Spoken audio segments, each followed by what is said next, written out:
Assalamualaikum warahmatullahi wabarakatuh. Selamat siang, salam sejahtera untuk kita semua. Yang terhormat Bapak PLT Kepala Badan Kepegawaian Negara, Bapak Dr. Andes Haryomo Dwi Putranto MHum. Yang saya hormati Ibu Direktur Jenderal Guru dan Tenaga Kependidikan, Ibu Profesor Dr. Nunuk Suryani MPD.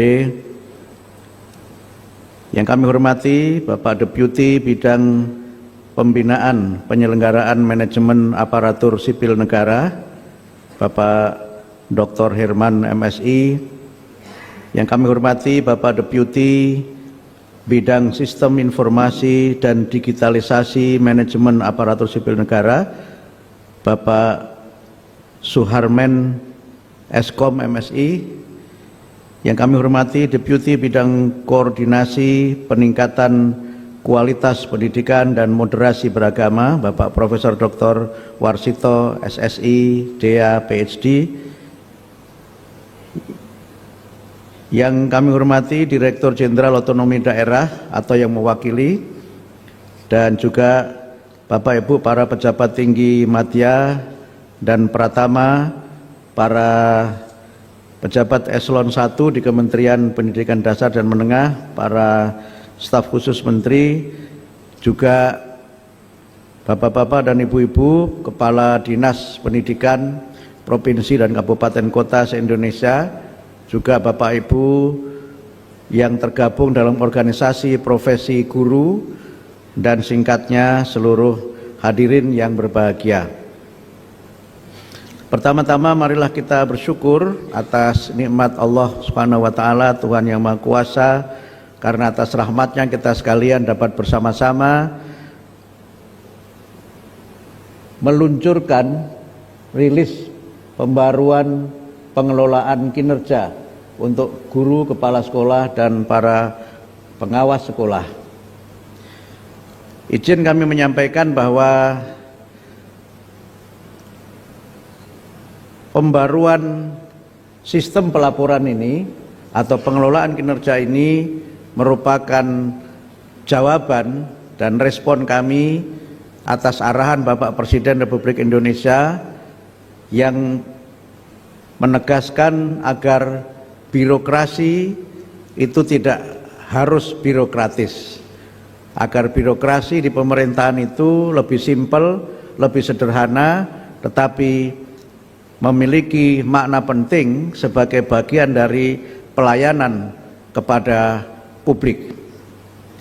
Ini juga merupakan bagian dari respon kami terhadap banyaknya masukan dari para guru, pengawas, dan kepala sekolah yang merasa bahwa pengelolaan e-kinerja itu dirasa ribet dan kadang-kadang juga bikin ribut. Sehingga kami berusaha berdiskusi dengan Ibu Dirjen dan jajaran di Direktorat GTK, kemudian juga pembicaraan yang tidak terlalu lama sebenarnya Pak ya, untuk kita membicarakan ini dengan BKN, dan alhamdulillah hari ini sudah bisa kita luncurkan bersama-sama. Tentu dengan pelaporan yang baru ini, kami tidak bermaksud untuk melonggarkan atau mengurangi tugas dan kewajiban para guru. Sistemnya yang kami rubah, komponennya yang coba kami susun kembali, karena pada dasarnya tugas guru itu sudah melekat di dalam undang-undang guru dan dosen. Tetapi memang ada beberapa hal yang selama ini berkembang di dalam pelaksanaan, kadang-kadang memang perlu penyempurnaan. Dalam rilis kami yang baru ini, ada beberapa hal yang berubah dari komponen pelaporan. Tidak hanya sistem pelaporannya yang berubah, komponen yang dilaporkan juga ada perubahan-perubahan. Dalam sistem yang lama, guru hanya melaporkan pemenuhan jam mengajar, yaitu 24 jam, sekurang-kurangnya 24 jam dalam satu minggu.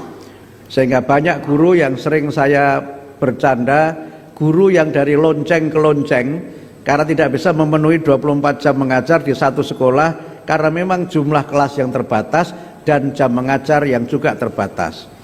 Sehingga karena harus mengejar dari lonceng ke lonceng itu, tugas guru yang sangat penting yaitu membimbing peserta didik, membimbing para murid itu seringkali tidak dapat terlaksana dengan sebaik-baiknya. Saya sering menyebut sebagian guru itu adalah guru yang hit and run, datang untuk mengajar, setelah itu kabur entah kemana kita tidak tahu. Nah, dengan pola kinerja yang baru ini, maka guru tentu harus menunaikan tugas utamanya yaitu mengajar. Tetapi tidak harus 24 jam mengajarnya itu. Mengajar sesuai dengan jadwal dan mata pelajaran yang ada di sekolah itu. Kemudian pemenuhan yang lainnya untuk 24 jam itu bisa berasal dari membimbing peserta didik. Ini ada di dalam Undang-Undang Guru Dosen yang tadi Bu Dirjen menyampaikan 5M itu salah satunya adalah membimbing. Sehingga sekarang ada kesan karena sibuk kesana kemari, tugas guru sebagai pembimbing itu belum terlaksana secara maksimal. Dalam pelaporan yang baru ini, guru sebagai pembimbing nanti bisa dihitung dengan jam tatap muka.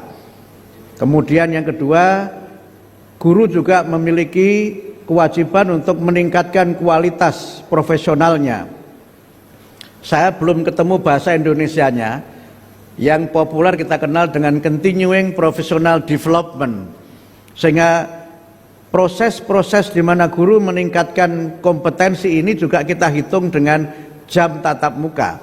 Yang itu ada ketentuan dalam 1 tahun dia harus memenuhi berapa jam untuk dia meningkatkan kualitas diri. Sehingga pelatihan-pelatihan untuk para guru nanti akan kita selenggarakan dan itu merupakan bagian dari 24 jam tatap muka itu. Karena sekarang banyak pelatihan yang abal-abal dan asal-asal dan banyak seminar-seminar yang kaleng-kaleng yang kadang-kadang tidak menjadi bagian dari peningkatan kompetensi dan kualitas guru. Sehingga dengan pelaporan yang baru ini, guru tentu kita tuntut untuk meningkatkan kualitas diri, mengikuti pelatihan-pelatihan profesional, dan itu kita hitung sebagai jam tatap muka. Kemudian yang baru lagi adalah keaktifan guru di masyarakat. Karena banyak juga guru yang dia selesai mengajar sudah, dia tidak aktif di masyarakat. Karena itu maka keaktifan guru di masyarakat, ikut organisasi-organisasi profesi, itu juga nanti ada hitungan-hitungannya, yang dengan itu maka guru akan menjadi bagian tak terpisahkan dari masyarakat. Bahkan dalam banyak hal guru bisa menjadi pelopor berbagai kegiatan yang ada di masyarakat. Kemudian yang baru lagi adalah keaktifan guru dalam kegiatan-kegiatan di sekolah.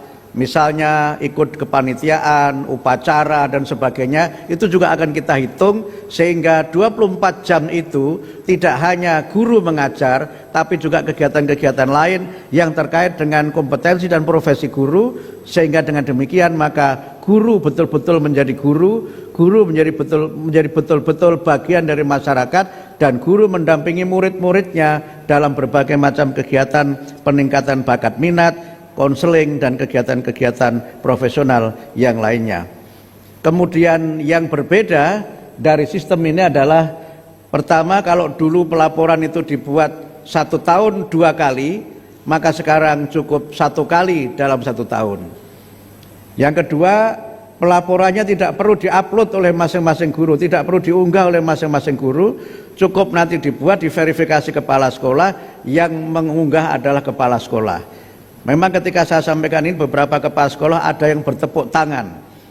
Maknanya 2, pertama mungkin kepala sekolahnya gembira, yang kedua tugasnya menjadi bertambah. Tetapi kita juga tahu bahwa kepala sekolah juga tidak perlu mengajar 24 jam juga, karena posisinya sebagai kepala sekolah juga dihitung sebagai bagian dari pemenuhan 24 jam tugas guru itu.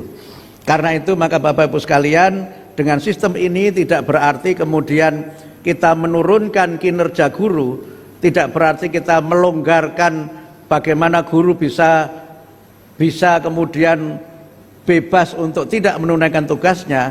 Justru kita ingin dengan aturan ini guru lebih aktif terlibat sebagai pendidik, sebagai pengajar, sebagai pembimbing, dan juga sebagai bagian dari mitra penting untuk memperkuat pendidikan karakter melalui bimbingan-bimbingan kepada para peserta didik, aktif dalam kegiatan di masyarakat, dan terlibat dalam berbagai macam kegiatan yang diselenggarakan di satuan pendidikan.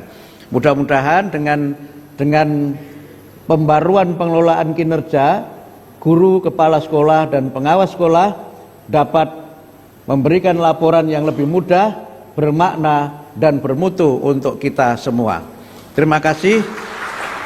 Mudah-mudahan terobosan ini dapat menjadi bagian dari upaya kami untuk menjadikan para guru lebih fokus melaksanakan tugasnya dan tidak belibet dengan berbagai macam tugas-tugas administrasi yang lainnya. Birokrasi tetap ada, tapi tidak boleh menjadi birokratis. Administrasi tetap perlu, tapi tidak boleh terlalu administratif. Demikian, mudah-mudahan bermanfaat. Nasrun minallah wa fathun qarib. Wassalamualaikum warahmatullahi wabarakatuh. Mohon berkenan Pak Menteri tetap berada di tempat untuk melakukan perilisan. Kami mengundang dengan hormat PLT Kepala Badan Kepegawaian Negara Bapak Haryomo. Kami mengundang juga Deputi Bapak Herman, Deputi Bapak Suharmen, dan juga Direktur Jenderal Guru dan Tenaga Kependidikan Ibu Nunuk Suryani untuk bersama-sama melakukan perilisan. Dan kami mengundang Bapak Warsito.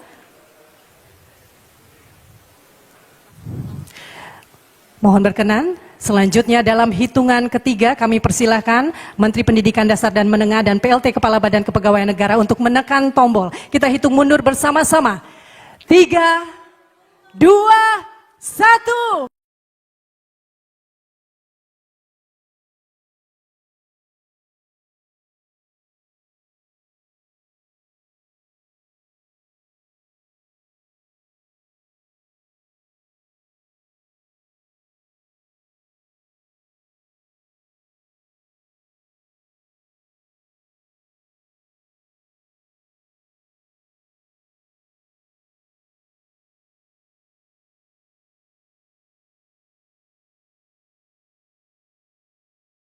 Ya, Ibu Bapak hadirin yang berbahagia, baru saja kita menyaksikan rilis pembaruan pengelolaan kinerja guru, kepala sekolah, dan pengawas sekolah tahun 2025.